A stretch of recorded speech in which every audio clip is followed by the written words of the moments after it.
Amigos, un saludo afectuosísimo desde la oficina del cronista municipal de Centro.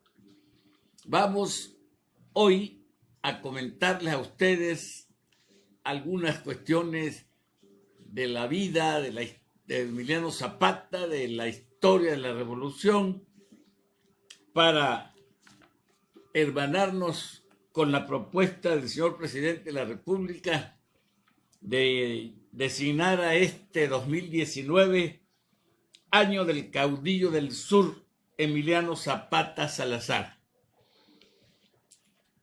Esta historia puede partir del plan de San Luis Potosí que expide Francisco I. Madero y su gente, y hay que reconocer que uno de los primeros revolucionarios que se adhiere al plan de San Luis Potosí fue justamente Emiliano Zapata. Mucho antes que expidiera en sí el plan de Ayala. Emiliano Zapata vive con toda la emoción por resolver los problemas de la tenencia de la tierra de sus hermanos, de sus paisanos, en Anenecuilco, en Villa de Ayala y en otras poblaciones de Emiliano Zapata.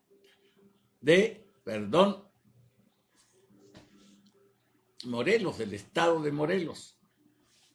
Bueno, allí inicia sus actividades, aunque el primer líder de los campesinos morelenses fue Pablo Torres Burgos. Y pues lo matan, muere este señor, y la comunidad elige a Emiliano Zapata como jefe de la defensa de esas personas, de esos morelenses. El caso es que empieza Emiliano Zapata a organizar su ejército revolucionario del sur y prontamente se identifica con Francisco Villa, el gran revolucionario del norte. Así que Emiliano Zapata por el sur, Villa por el norte, hacen ver la necesidad de rescatar las tierras que habían perdido de mala manera los ejidatarios, los comuneros de diferentes partes del país, especialmente de Morelos.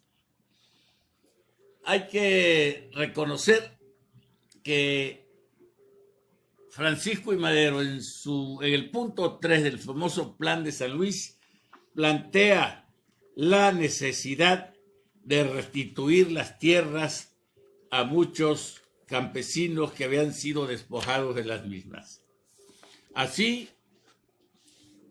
se identifica pues con los principios revolucionarios, pero desgraciadamente Francisco I. Madero va lento, no toma decisiones prontas de repartir la tierra, de rescatar restituir las propiedades de los muchísimos aborígenes campesinos que poseían tierras desde antes de la llegada de los españoles. Así las cosas, Zapata le hace pues el planteamiento a Madero que debe actuar, porque si no se inconformarán. Y así lo hacen.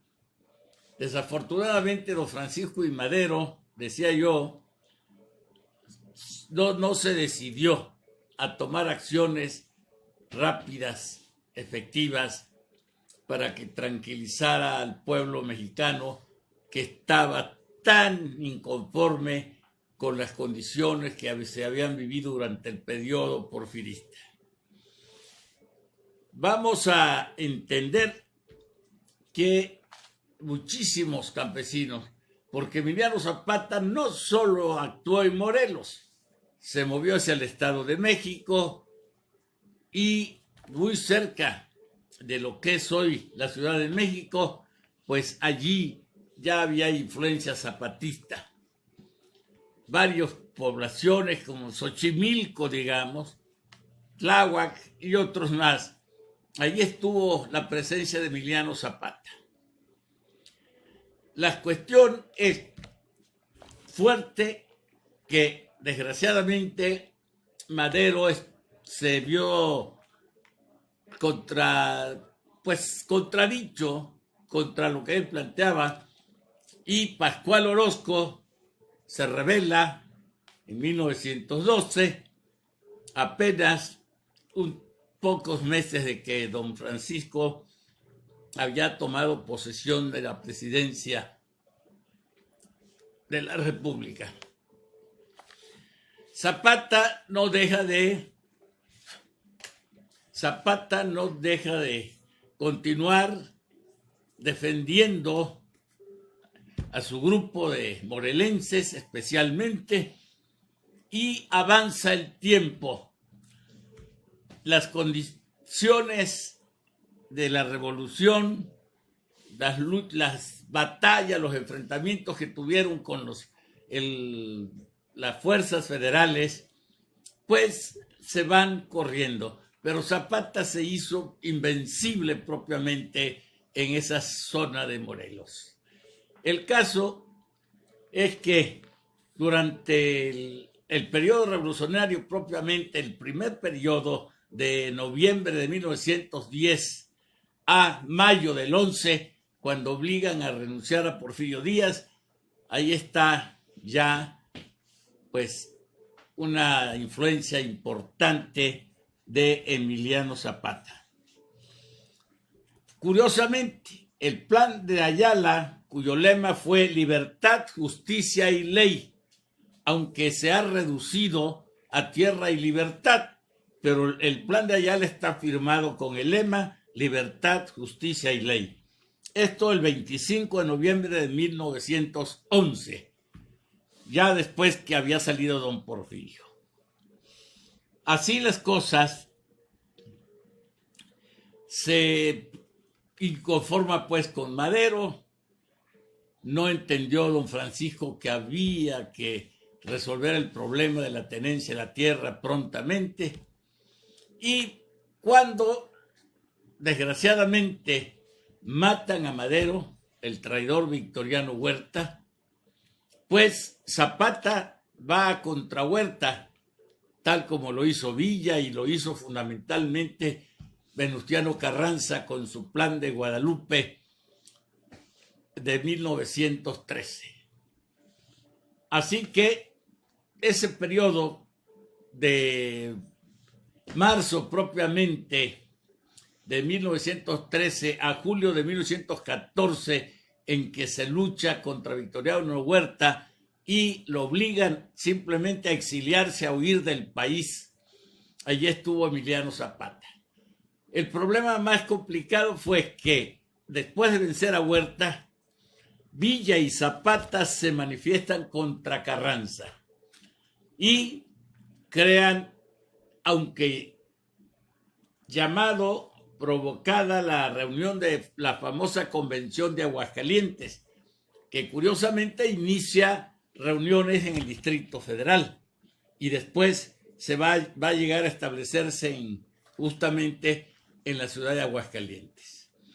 Pero esa ruptura entre Villa Zapata contra Carranza no se va a resolver hasta que definitivamente las fuerzas de Álvaro Obregón, el ejército comandado por Obregón, derrota a Villa en las batallas especialmente del Bajío.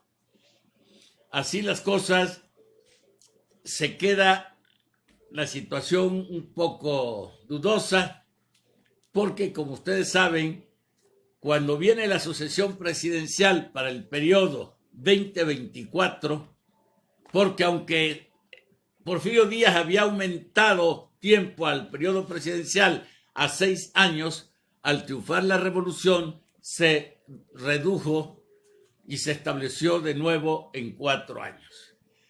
Carranza se encaprichó que debía ser un civil el que fuera presidente de la República y se interesó, se inclinó por apoyar al ingeniero Bonillas para que fuera el candidato. Allí sabemos que Calles, Adolfo de la Huerta y Obregón firman, proclaman el plan de Agua Prieta contra Carranza, lo que va a llevar después de los ataques, la persecución que le hacen a Carranza, de ser muerto en Tlaxcalantongo. Y termina el periodo, ¿verdad?, 16-20 que estaba cubriendo Carranza con el interinato de Adolfo de la Huerta, quien tomó posesión el 1 de junio de 1920. Bueno, sabemos que Huerta trató de reconciliar con los revolucionarios, pero esto va a llevar más tarde que más temprano a la muerte del mismo Zapata, a la muerte de Villa, y la revolución tomó pues un giro ya controlado especialmente por Álvaro Obregón y después por Plutarco Elías Calles. ¿Qué sucedió? ¿Qué ha pasado en todos estos 100 años de la muerte de Zapata? Pues sigue, quieras o no, la lucha por la tenencia de la tierra. La Constitución de 1917 estableció muy claro en su artículo 27 cuáles serían las extensiones que podría un mexicano poseer. Recordemos, se estableció que podía tener una extensión en la que pudieran alimentarse y mantenerse unas 500 cabezas de ganado. Eso, desgraciadamente, no se ha cumplido. Después vino la reforma de Carlos Salinas de Gortari con la cuestión de los ejidos y hemos vivido angustiados un poco por la concentración de la propiedad de la tierra y que muchos campesinos no tienen un espacio, un pedazo de tierra donde trabajar.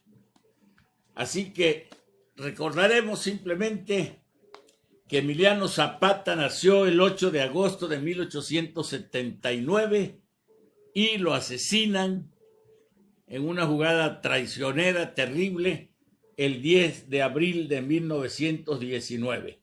Es decir, Emiliano Zapata vivió 39 años, 7 meses. Vamos a cerrar en 40 años. Un tipo vigoroso, fuerte, que ha tenido sus enemigos. Hay historiadores pro-maderistas que atacaron terriblemente a Zapata. Pero Zapata sigue vivo en el sentimiento nacional. Zapata sigue siendo objeto de estudio, de homenajes, recordándolo como lo estamos haciendo aquí en la oficina del cronista municipal de Centro Tabasco, México. Amigos, espero les sea de interés esta cápsula o esta grabación acerca del caudillo del sur.